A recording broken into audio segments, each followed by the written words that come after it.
gluten, pero bueno, mi segunda palabra quería felicitar a IAMBA por haber organizado el primer Congreso de Trigo y haber retomado la iniciativa de los Congresos de Trigo en esta oportunidad. No tenemos mucho más tiempo para agregar nada más, pero yo voy a hablar acerca de los cambios de la calidad de trigo en respuesta al cultivar y al ambiente. Básicamente me voy a concentrar en 4 variables que son, creo, las más importantes hoy en día. La proteína junto con el peso hectolítrico forman parte del estándar de comercialización, entonces son de consideración obligatoria. Ahora, el peso hectolítrico últimamente nos está dando problemas, así que no voy a hablar de peso hectolítrico. Cuando se comercializa a través de los molinos, es común que también haya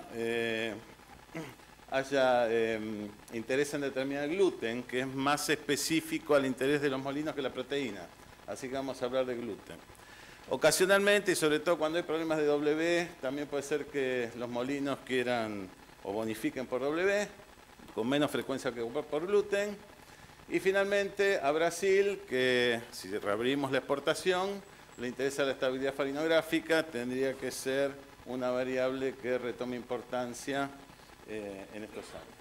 Y finalmente, si el tiempo me da, voy a hablar un poco de cuál es la relación entre calidad y otras, entre algunas variables de calidad y la proteína, y entre calidad y rendimiento. Bueno, la fuente de datos son básicamente 2. Una es el Pronacatri, que son muestreos de calidad de muestras tomadas de la red de trigo. Yo me concentré en los cultivares fiscalizados en la campaña 2014 y 15, y los datos involucran datos de 2010. Estos datos no tienen diseño estadístico. También me tomé datos de Granotec. Granotec es una empresa que hace un informe de calidad todos los años. Yo estoy participando desde hace varios años con ellos. Lo bueno que tiene Granotec es que los datos van desde el 96 al 2015. Son datos tomados básicamente en acopiadores, son muestras de campo. Todos los años toman unas 150 a 300 muestras, que es una información importante. Estos datos no tienen diseño estadístico, así que cuesta hacer un análisis estadístico formal. Es parte de lo que recién Fraschina se tuvo que enfrentar, pero creo que igual se pueden sacar algunas conclusiones. Un primer análisis que podemos decir es, bueno, ¿cuál es la variación que implican los cultivares respecto a la variación ambiental? Y eso es lo que está representado en esta figura. Acá tenemos el coeficiente de variación entre cultivares en azul para distintas variables y dentro de cultivares, o sea, lo que está estimando la variación ambiental. Y lo que vemos que resalta claramente es que la estabilidad tiene alta variación entre cultivares y alta variación entre ambientes. Después le sigue el W y por último el gluten húmedo, la proteína y el peso hectolítrico, que tienen poca variación. Este número que está acá es el cociente entre la variación atribuida al cultivar, a los cultivares, y la variación al ambiente. Y fíjense que la estabilidad tiene un bajo cociente, o sea, una parte muy importante de la variabilidad se ve en el ambiente. El W es el que tiene un mayor componente genético y los otros tienen menor variabilidad y el componente genético es intermedio entre lo que es estabilidad y W. Desde ya les digo que sacar conclusiones acerca de la estabilidad con este nivel de variación que tiene van a ver que es bastante difícil. Bueno, consideremos la proteína. Y yo, para considerar la proteína, voy a partir de esto, que es una respuesta del rendimiento y la proteína al nitrógeno absorbido. Es una respuesta típica, se da en Balcarce, no tiene nada de particular. Pero sí nos sirve para recordar unas cosas. Estamos muy acostumbrados a pensar en la relación negativa que hay entre proteína y rendimiento. Pero tenemos que tener en cuenta que eso se da cuando el nitrógeno disponible es constante. Eso, por ejemplo, se da en un ensayo comparativo de rendimiento. Pero cuando la cantidad de nitrógeno es variable, hay un rango muy amplio en que hay una asociación positiva entre rendimiento y proteína, y que esa es la vía para mejorar la proteína. Cuando tenemos valores de proteína por arriba de 10, ahí ya el aumento de la disponibilidad de nitrógeno produce aumentos importantes en proteína. Cuando estamos por debajo del 10%, en general ya la respuesta es menor. Eso es lo que se observa en la mayoría de las respuestas. Y por último, si queremos proteína por arriba de 11%, normalmente tenemos que estar por un nivel de nitrógeno disponible o absorbido que esté por arriba del que optimiza el rendimiento. Eso hay que también tenerlo en cuenta. O sea, mantener un porcentaje de proteína arriba del 11% significa maximizar rendimiento y muy probablemente poner un poco más. Bueno, acá tenemos la misma respuesta que teníamos antes, pero agregué otra situación. Entonces vamos a considerar el caso 1, que es el que vimos recién. Estamos con 140 kilos de nitrógeno absorbidos. Nos da, en este caso, por poner un ejemplo, 5.5 toneladas, 55 quintales. Y tenemos un cultivo que, si nos fijamos en la curva de proteína, está en el 11% de proteína. Ahora resulta ser que el mejoramiento genético avanzó, como dijo Daniel, 1.1% por año. Y tenemos mejor control sanitario y los cultivares además también son más tolerantes al vuelco y mejoramos la disponibilidad de otros nutrientes como pasó en el sudeste que anda mejor en fósforo. Se avanzó mucho en la siembra directa y ya no se cometen los mismos errores y podemos irnos a una respuesta mucho mayor al nitrógeno con un techo más alto. Si nosotros cambiamos de sistema y mantenemos ese nivel de nitrógeno disponible o absorbido, vamos a poder tener un rendimiento más alto, en este caso, por ejemplo, de 70 quintales, pero ¿qué va a pasar? La proteína se nos va a 8%. Y esto en buena medida creo que representa la situación que tuvieron muchos productores. ¿Cómo se puede solucionar esto? Bueno, una forma es aumentar la cantidad de nitrógeno disponible. Si, por ejemplo, ponemos 100 kilos más de nitrógeno disponible, absorbido, es más de nitrógeno disponible, podemos volver a tener un cultivo balanceado con 240 kilogramos de nitrógeno por hectárea y 11% de proteína. Ahora, si uno lo piensa, por ejemplo, en relación con la campaña pasada, ¿por qué no se hace esto? Bueno, evidentemente hay algunos productores que puede ser que les cueste saber puntualmente cuánto nitrógeno tienen que poner. Pero la mayoría de los productores, si no lo hacen, es porque no tienen incentivo. Por eso no averiguan cuánto es lo que tienen que poner. La campaña pasada hubo lavado, pero creo que el principal problema es que no hubo incentivos como para que se cubra esta demanda de nitrógeno y por eso pasó lo que pasó con la proteína y es lo que estuvo pasando en los últimos años. ¿Qué podemos sacar de esto? Bueno, ¿por qué cuando pasamos del caso 1 al caso 2 se está produciendo esta caída de proteína? Bueno, eso se analiza o se explica básicamente por lo que fenómeno de dilución del nitrógeno. Ahora, este problema lo podemos corregir fertilizando, pero ¿se podría corregir con el cultivar? Faltó. Ahí. Acá. Bueno, una primera cosa que nos tenemos que poner a pensar es si existen diferencias entre cultivares en proteína. Estos datos vienen de Pronacatri, de la red. Acá tenemos para la subregión 4 el efecto del cultivar sobre la proteína. El efecto del cultivar está expresado como desvío del promedio. O sea, ya en el año 35, el estadístico Fisher se dio cuenta que la mejor forma de expresar el efecto de un cultivar es como desvío del promedio. Y hasta donde yo sé, ese concepto no se mejoró, así que lo usé. Y entonces, por ejemplo, un cultivar que dice un desvío de 2, significa que tiene 2% por arriba del promedio en proteína. Y lo que se ve es que tenemos cultivares que andan en el orden de 2% por arriba, 2% por abajo, así que diferencias entre cultivares hay. Y los distintos grupos los distintos colores corresponden a los distintos grupos de calidad que andan bastante mezcladitos. Pero bueno, no hay tiempo para ver eso. Existen diferencias entre cultivares. Bueno, ¿de dónde surgen estas diferencias? Estas diferencias pueden surgir básicamente de tres lados. Una, de cultivares con menor rendimiento. O sea, si tenemos menor rendimiento, nos mantenemos en el caso 1, tiene mayor proteína. Dos, es que tengamos cultivares que absorban más nitrógeno y por eso destinan más nitrógeno a grano. Y tres, que absorban la misma cantidad, pero una mayor proporción del nitrógeno lo destinan a grano. O sea, tenemos mayor partición de nitrógeno. En estos dos casos, en definitiva lo que tenemos es mayor exportación de nitrógeno al sistema. Entonces, si lo que queremos hacer es mantener proteína a largo plazo, en definitiva tenemos dos posibilidades. O sacrificamos rendimiento y vamos a un cultivar de menor rendimiento, o tenemos que aumentar la disponibilidad de nitrógeno para compensar la mayor exportación. Poner un cultivar que simplemente tiene más concentración de proteína, extrayendo más nitrógeno, eso lo que va a hacer es un desbalance de nitrógeno en el sistema. No es viable a largo plazo esa herramienta solamente.